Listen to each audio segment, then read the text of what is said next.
Hello guys, welcome back to day 13 of our 30 days React 0 to Hero series.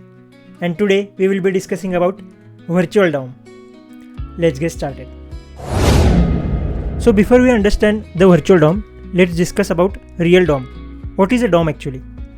So DOM stands for Document Object Model. It's basically tree-like a structure represents your entire web application, like a browser page. Every element like a div, h1 tag, button tag is a node in this tree. But here is the catch. Manipulating the DOM is really slow. If you keep updating it frequently, your website may lag or become inefficient. So imagine you have a list of 1000 items and you change just one small thing, like the text of one item. And if you are working with a real DOM, the browser often has to re-render the entire web page or entire tree. And that's a lot of unnecessary work. And that's why website without optimization can feel slow. And that is where our React's virtual DOM comes into play. The virtual DOM is just a lightweight copy of our real DOM, but kept in a memory.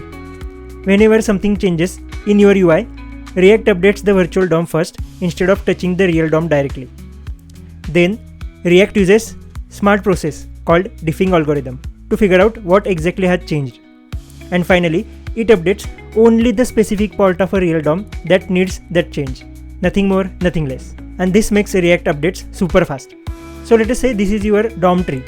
And let us say only element 6 and 7 needs update. So what React does, it creates whole DOM tree from scratch, from the root of a tree, from 1 to 6, 7, etc. like that. And then it compares with a real DOM. And whenever it finds that 6 and 7 element needs update, it updates specific that part only. So this is the concept of virtual DOM in our React application. And that's it for today's video guys, and I'll see you in the next one. Bye bye.